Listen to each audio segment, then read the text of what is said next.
नमस्कार मित्रांनो, आजच्या दिवसामध्ये तुमचं स्वागत आहे। आज तारीख आहे 15 एप्रिल आणि आपण एक ट्रेड केलेला आहे। ट्रेड कसा केला, लॉजिक काय, आणि एकदा सगळ्यात महत्त्वाची गोष्ट म्हणजे काय की आपली स्पेशालिटी यूएसपी एक्झिट नेहमी टॉपला।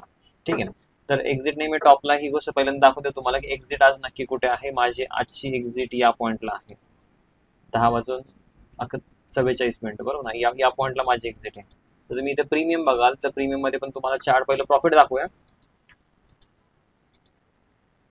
प्रॉफिट आहे 10,080 बरोबर ना, म्हणजे 10,000च्या आसपास प्रॉफिट आहे। पण सगळ्यात महत्त्वाचं म्हणजे काय, एक्झिट बघा तुम्ही। एक्झिट एवढी प्रिसाईज असते ना नेहमी आपली, की एक्झिटच्या आसपास मार्केट लवकर परत जाणार नाहीये। 52,000च्या कॉलमध्ये काम केलं होतं आज। 52,000चा कॉल बघा, आत्ता प्राइस त्या लेवलला परत अप्रोच करते।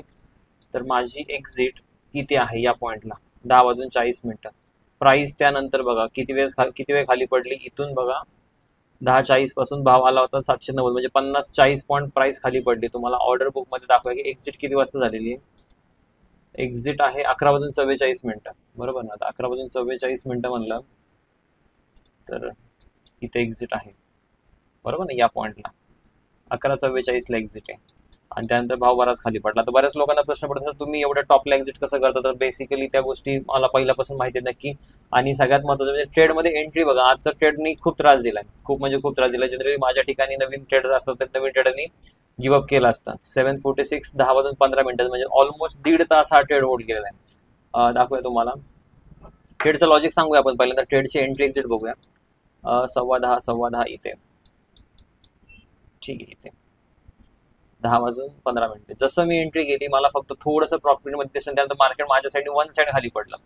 वन साईड खाली पडल्यानंतर इथे मी माझा एक पॉईंट होता, ज्या पॉईंटच्या जर इन केस ही जर कॅन्डल ही हॅमर नसती बनली, ही जर रेड कॅन्डल बनली असती तर मी एक्झिट करणार होतो, कारण हा माझा पॉईंट होता ज्या पॉईंटमध्ये मी एक्झिट करायला पाहिजे होतं। ठीक आहे, मी ते एक्झिट करण्यासाठी ट्रिगर मला दिलीच नाही मार्केटने, त्यामुळे मी ते एक्झिट केलंच नाही। आणि सगळ्यात मेन म्हणजे ट्रेड होल्ड केला, बराच वेळ ट्रेड होल्ड केला असं म्हणू शकतो तुम्ही। की बघा एंट्री एक्झिट मध्ये नक्की कुठून कुठपर्यंत गेलं नाही। एंट्री इथे आहे 10:15ला, एक्झिट इथे आहे 11:40-45ला एक्झिट इथे, एकदम टॉपला एक्झिट आहे। निफ्टी आणखी सुद्धा जवळपास त्या लेवलच्या आसपास गेलेलं नाही। बँक निफ्टी खाली आले। आणि सगळ्यात महत्त्वाचं तुम्ही निफ्टीमध्ये बघाल, निफ्टीने आत्ता रॅली स्टार्ट केलेली, पण निफ्टीला जर तुम्ही या पॉईंट पर्यंत बघत असाल इथपर्यंत, तर निफ्टीमध्ये काहीच कॅन्डल स्टिक्स काहीच बनत नव्हत्या। वर जाते खाली जाते, वर जाते खाली जाते। हे मला क्लिअरली समजून आलं होतं की आज निफ्टी एवढी खास रॅली नाही करणार आहे, त्यामुळे निफ्टीच्या ऐवजी आपण बँक निफ्टी ट्रेड केला। आता निफ्टी थोडा वर आलाय, पण ठीक आहे, हरकत नाही, आपण ट्रेड केले, आपले पैसे कमवून झाले। सोबत तुम्ही एक गोष्ट ऑब्झर्व करत असाल, तुम्ही माझे लॉसेस बघताय। लॉसेस मी काल परवा मला वाटतं एक ट्रेडमध्ये ब्रेक घेतला होता। लॉस किती करतोय, 1500, 1600, 2600, मॅक्झिमम 3,000च्या पुढे लॉस जात नाहीये। पण तुम्ही प्रॉफिट बघा की प्रॉफिट ज्यावेळेस मी करतोय ऍक्च्युअली, तरी पण आज मी घरून करत असल्यामुळे एक लॉट ऑलरेडी कमी टाकला। ऑर्डर त्याच्यामध्ये आणखी थोडासा म्हणजे आणखी 2-3 हजार प्रॉफिट आणखी एक्स्ट्रा असतात, 13-14 हजार पण प्रॉफिट असतात। तर एक नेहमी लक्षात घ्या की प्रॉफिट करताना, तुम्ही ट्रेड करताना पण हीच गोष्ट लक्षात घ्या की प्रॉफिट हा नेहमी मोठा असायला पाहिजे, लॉसेस छोटे असायला पाहिजे। बऱ्याच लोकांना वाटतं सर 10,000 तुम्ही खूप मोठे प्रॉफिट नाही काढत आहे, मे बी नसेल काढत, पण माझे लॉसेसही मोठे नाहीत। तुम्ही 10,000 प्रॉफिट काढताना लॉस करताना 50,000 करता, याच्यामुळे तुम्ही कधीच प्रॉफिटेबल होणार नाही। सगळ्यात महत्त्वाचं म्हणजे काय की तुम्ही किती जरी एफर्ट्स दिले तरी पण तुम्ही त्या केसेसमध्ये तुमचं अकाउंट प्लस मध्ये नाही ना, तर अकाउंट प्लस मध्ये असणं खूप महत्त्वाची गरज आहे लक्षात। कारण आपण मार्केट करतोय कशासाठी, आपण मार्केट करतोय पैसे कमवण्यासाठी।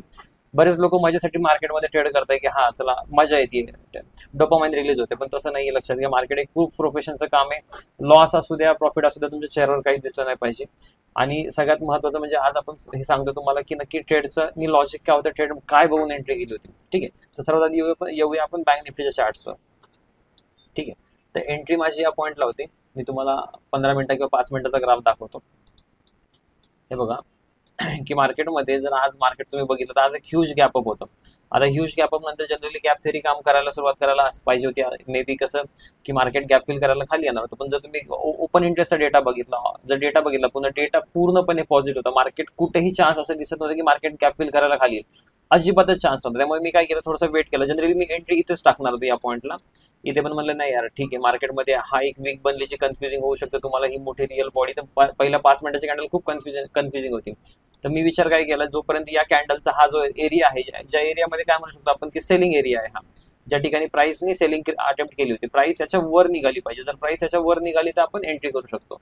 जसं मी या एरियाच्या वर प्राइस वर निघाली, थोडीशी अप्पर शॅडो होती म्हणून आणखी थांबलो मी। ही कॅन्डल जशी क्लोज झाली वरच्या साईडला, तसं मी या कॅन्डलला एंट्री टाकून दिली होती.